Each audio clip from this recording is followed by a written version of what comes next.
केंद्रीय मंत्री प्रहलाद पटेल ने एनडीटीवी के रेसिडेंट एडिटर अनुराग द्वारी से एक्सक्लूसिव बातचीत की है। प्रहलाद पटेल ने चुनाव से जुड़े हर मुद्दे पर अपनी बेबाकी से बात रखी है। केंद्रीय मंत्री प्रहलाद पटेल ने एनडीटीवी से क्या कुछ कहा, आइए सुनवाते हैं आपको। हमारे साथ इस वक्त केंद्रीय मंत्री प्रहलाद पटेल जी हैं, जो इस बार मध्य प्रदेश विधानसभा के चुनाव भी लड़ेंगे। सर, बहुत बहुत स्वागत है एनडीटीवी में। आज हमारे कुछ साथियों ने बताया कि आपने नया कुर्ता भी खरीदा, और ये भी सवाल हुए कि नया कुर्ता किस लिए खरीदा है।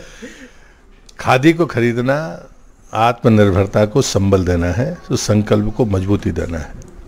खादी में पहनता भी हूँ, खादी बनाने वालों की वकालत भी करता हूँ, उनकी मदद भी करता हूँ। और मैं मानता हूँ कि गांधीयन आइडियोलॉजी में जितनी भी चीज़ें होती हैं, चाहे वो कपड़े बनाना या पहनना, या नशा मुक्ति की बात है, स्वच्छता की बात, ये शब्दों से नहीं हो सकती। आप अगर जीवन में उस बात को कर पाते हैं तो आपको विचार के प्रति आपकी निष्ठा घोषित होगी, अन्यथा नहीं होगी। तो मैं खुश हूँ, जो प्रधानमंत्री ने तय किया था कि खादी खरीदनी चाहिए, तो आज एक सांकेतिक दिन है। तो मुझे खुशी है कि मैंने भोपाल में खादी खरीदी। लेकिन कई सारे लोग इस संकेत को इस रूप में भी पकड़ रहे हैं कि कई सारे सांसद और केंद्रीय मंत्री विधानसभा चुनाव में उतरे हैं, तो किसी खास दिन और किसी खास पद के लिए तो नहीं खरीदी गई। मुझे लगता है आज तो देश भर में सबने खरीदी, जिनके यहाँ चुनाव नहीं है उनने भी खरीदी, खास करके मध्य प्रदेश। मुझे लगता है मेरा सौभाग्य कि मुझे राजनीति में राजधानी में खादी खरीदने का मौका मिला। पर ये सर, जो बार बार सवाल उठ रहे हैं कि केंद्रीय मंत्रियों को और उतारा गया, मध्य प्रदेश में कांग्रेस भी पूछ रही है, तो मुख्यमंत्री पद की दौड़ खुल गई है।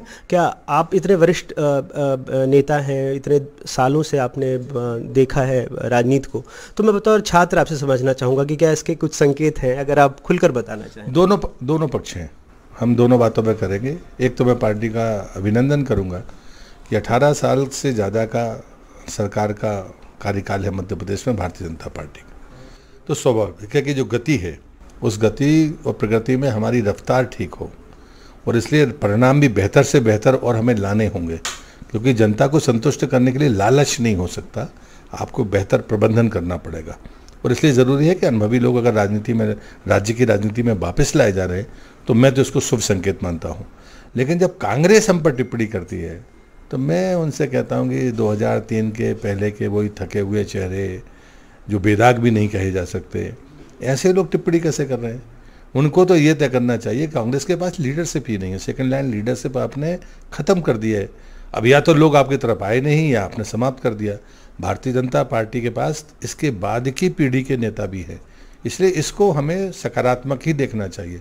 और मध्य प्रदेश जैसे राज्य को मैं सुंदर, संसाधनों वाला और संभावनाओं वाला राज्य मानता हूँ, इसलिए ये लीडरशिप का राज्य की राजनीति में आना ये शुभ संकेत है। पर मेरा सीधा सवाल है सर कि क्या अगर बीजेपी की सरकार बनती है और आप लोग शिवराज जी की लीडरशिप के अंदर में कैबिनेट मंत्री बन के या कुछ और भूमिका में काम करेंगे? सीधा सवाल है। नहीं, मुझे लगता है कि ये अटकलबाजियाँ हैं, और इस आधार पर कोई चुनाव लड़ने के लिए नहीं आया। पार्टी ने कहा है कि राज्य में चुनाव लड़ना है, तो ये पहला स्टेज है। उसके बाद जो पार्टी फैसला करेगी वो पार्टी का फैसला। कई लोग इसको डिमोशन के तौर पे देख रहे हैं, ऐसा तो नहीं है? क्योंकि संसदीय परंपरा में विधानसभा में भी काम ही कर रहे हैं। मुझे लगता है कि ये सरकारी नौकरी नहीं है कि हम किसी के पद के पीछे पहुंच गए हैं। लीडरशिप में तो ये होता है, जब लोकतांत्रिक मूल्य बड़े होते हैं तो ज़रूरी नहीं है कि आप चीज़ों को स्वीकार करें। आप किसके नीचे काम करेंगे, किसके ऊपर काम करेंगे, ये महत्वपूर्ण नहीं है। आप किसके नेतृत्व में काम करेंगे, ये महत्वपूर्ण होता है। और मैं गर्व करता हूं कि हम मोदी जी के नेतृत्व में काम कर रहे हैं। तो इसलिए मुझे लगता है कि कोई कम और ज़्यादा नहीं होता, भूगोल से कोई बड़ा है और छोटा है नहीं होता। हमारा विज़न कैसा है, हमारी नीयत कैसी है, ये महत्वपूर्ण होती है। सर, एक आज अहम और सियासी घटनाक्रम में बिहार सरकार ने जातिगत जो गणना के आंकड़े जारी किए हैं, और कई सारे राज्यों में ऐसी डिमांड कांग्रेस भी कर रही है। बार बार राहुल गांधी जी कह रहे हैं, ओबीसी अधिकारियों का मुद्दा उठा रहे हैं। तो आपको लगता है कि अब कांग्रेस अलग एक चुनावी मुद्दे को आगे लेकर के जा रही है, खास करके कांग्रेस और सहयोगी दल? ये सच है कि जब आदमी हार जाता है तो कुछ भी विध्वंस करने के लिए तत्पर होता है। कांग्रेस इसमें माहिर है। लेकिन मैं दूसरी बात कहता हूँ कि जब कांग्रेस के 70-72 साल जब वो केंद्र की राजनीति में थे, उनने पिछड़ों को क्या दिया? अगर पिछड़ा आयोग को संवैधानिक दर्जा दिया तो मोदी जी ने दिया। कोई पिछड़ा पहला प्रधानमंत्री बना तो वो भारतीय जनता पार्टी ने बनाया, मोदी जी के रूप में। हमारे मुख्यमंत्रियों की फेहरिस्त लंबी है जो पिछड़ी जातियों के हैं। लेकिन हम जातिवाद के आधार पर नहीं करें, जाति को बांटने या उनको लड़ाने का काम ना करें। विपक्ष तो ज़्यादा अच्छा होगा। कांग्रेस इस मामले में गुनहगार है।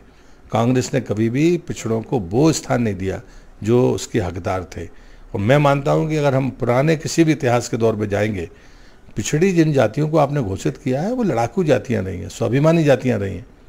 जो भेद बनाया गया, ये गलतियां कहाँ से हुई हैं, ये बड़ी लंबा विषय होगा। तो बिहार सरकार इस कदम को आप विध्वंस के तौर पे देख रहे हैं? नहीं, मैं नियत पर सवाल उठा रहा हूँ।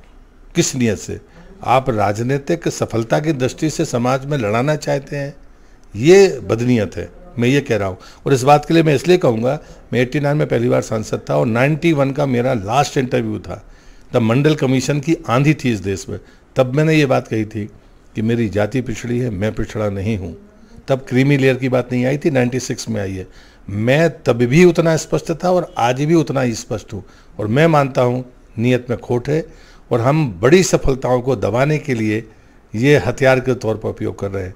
आप महिला आरक्षण की बातें दब जाएं, या हम पिछड़ों के संवैधानिक दर्जे की बातों को ख़त्म कर दें, या हम आरक्षण की बात उठाकर ये तमाशे खड़े करें, ये उपलब्धियों को नकारने के लिए या ढांकने के लिए की गई गलत कोशिशें हैं, ऐसा मानता हूँ। मध्य प्रदेश जैसे राज्य में जहां 50% से ज़्यादा ओबीसी आबादी है, लेकिन पिछले 20 सालों में बीजेपी ने एक ओबीसी को मुख्यमंत्री बनाया, या उमा भारती हो चाहे शिवराज सिंह चौहान जी हो, तो आपको लगता है यहाँ फ़र्क पड़ेगा? 25% ओबीसी मंत्री भी यहाँ करीब करीब? नहीं, मुझे लगता है यही आकलन राज्य की जनता को और देश की जनता को करना चाहिए कि जो पिछड़ों की बातें करते रहे, उनने कितने पिछड़ों को मौका दिया।